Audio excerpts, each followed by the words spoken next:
I don't think it's the right call. This is football. This was a complete overreaction to something that happened in the moment. Arguing over referee decisions is normal. This is sports nowadays. We're in the video review era. But what isn't normal A truly stunning ruling at the World Cup. is for FIFA to reverse a decision after its boss took a call from Donald Trump.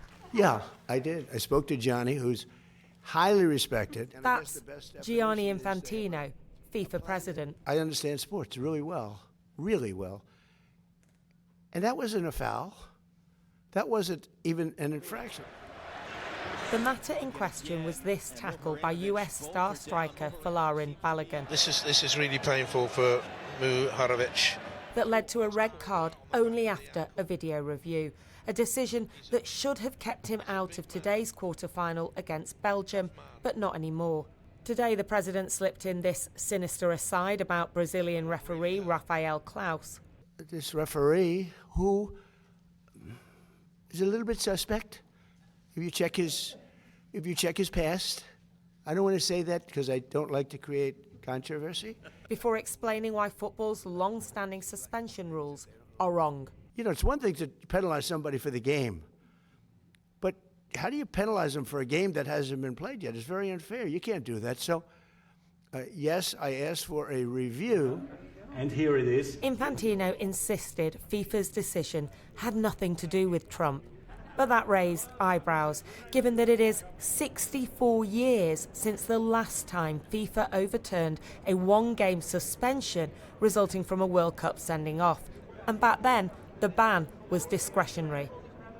But Uefa, football's European body, reacted furiously, saying FIFA had crossed a red line, adding, "Sometimes rules are open to interpretation, in this case not. A minimum automatic suspension of one match following a red card is not a discretionary option. It is a principle embedded in regulations which cannot be made subject to exceptions. We express our disbelief at such an unprecedented, incomprehensible and unjustifiable decision." What does this red card and lifted suspension tell us about FIFA and Donald Trump? Well, it shows you that FIFA is actually a junior partner in this relationship between Trump and Infantino. This is the political intervention that shocked the football world, except that no one is shocked that President Trump would intervene in this situation in this way. Author Jules Boykoff argued that Trump's intervention could now leave a question mark in viewers' minds over the US's performance tonight and that of Balogun, despite the player himself accepting the red card graciously, even if he didn't think it was fair. The most important thing was just trying to stay calm. I think, I didn't want to react out of emotion, out of anger, and, I had to just accept that. Boykoff, who has written about allegations of FIFA greed, also pointed to the economic interest in the US continuing through the tournament. This allows broadcasters in the United States to charge more for advertisements. You can understand a lot about what happens with FIFA by following the money shuffle. FIFA dug in today, rejecting Belgium's appeal against Balogun playing. Trump's intervention is ironic, given that the footballer is a birthright citizen, a citizenship route that the president wants to ban in the future. So let's just talk about precedent. FIFA used Article 27 of its disciplinary code in order to suspend this ban.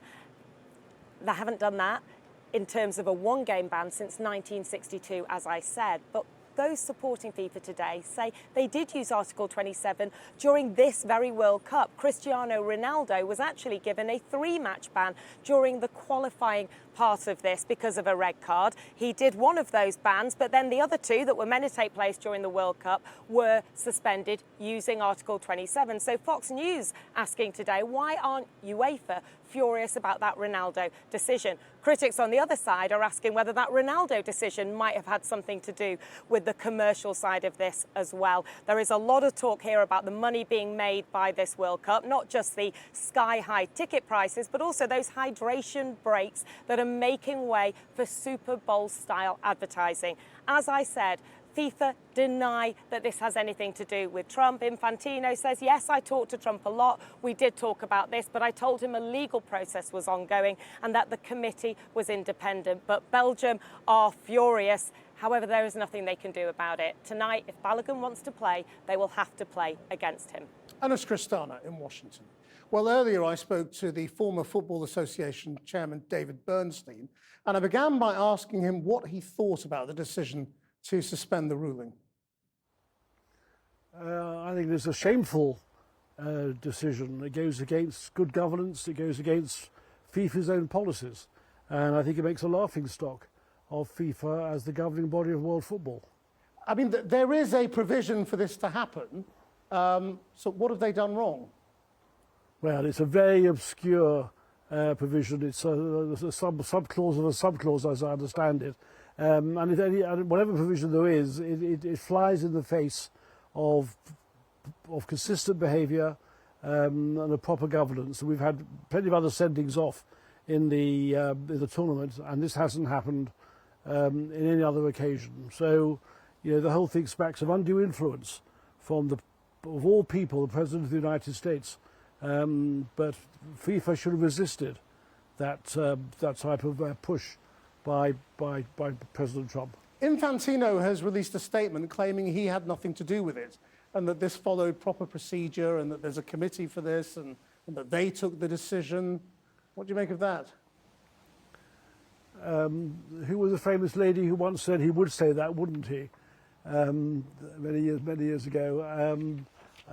I don't believe that for one moment. There's a very close relationship between Infantino and Trump, and it showed when FIFA made that peace award, of all things, to him. And I'm sure that President Trump doesn't speak to anybody else other than the top man. So I think that is almost inconceivable. It may be that the decision was ratified by a committee, but if that's the case, that's even worse in terms of governance of FIFA. I mean, I was over in my time at the FA. I had a number of situations where we spoke about independent regulators and matters like that. And the response always was, "Oh, FIFA won't stand for any interference from government bodies interfering with national associations. They have to be independent." And that was the mantra that was used often to try and prevent change. Well, here we are with a host government, powerful host government, interfering directly with the governing body itself. It really beggars belief, and the decision should be reversed in some way. What do you think the real damage is? I mean, we're all used to corruption allegations swirling around FIFA, and they have done for decades. But this is different, you know, to most, you know, fans, because this infects the game itself. You can't take a governing body seriously that does something like this. So yeah, it's not the sort of issue we had under Sepp Blatter. It's a little different. But as you quite rightly say, it's absolutely the core of the game itself. A player gets sent off, gets a red card, there's a standard procedure, and somebody makes a phone call and it gets changed. That cannot be right. Donald Trump says he's an expert at fouls, but didn't realise what a red card meant. Do you think someone should have told him?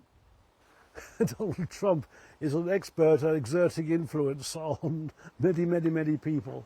I mean, when you see leaders of other governments, prostrate themselves before him, you know the power of the guy. And I have to say, he's not an easy guy to say no to. And if I'd taken a call from him, crumbs, I hope I would have be able to say no. But it's not easy. I wouldn't like to be in that position. But when you're running FIFA, they're the sort of calls that you have to make, and they made the wrong one this time. That's for sure. Would you urge the USA coach to keep his goal scorer off the pitch? I think that's an unreasonable request, because the coach's job, the manager's job, is to win matches and make the most of the resources he's got. It's not his fault, it's not his team's fault this has happened. But if he's got the player available, I mean, I asked the question, what, heaven forbid, if this happened to England with someone like Harry Kane, would the manager not play him? I very much doubt that's the case. And the public and the fans would want the player to play. So I think the manager must do the right thing by his team and must do what he can do to win that match. David, This is not his fault. David Bernstein, many thanks. Thank you very much.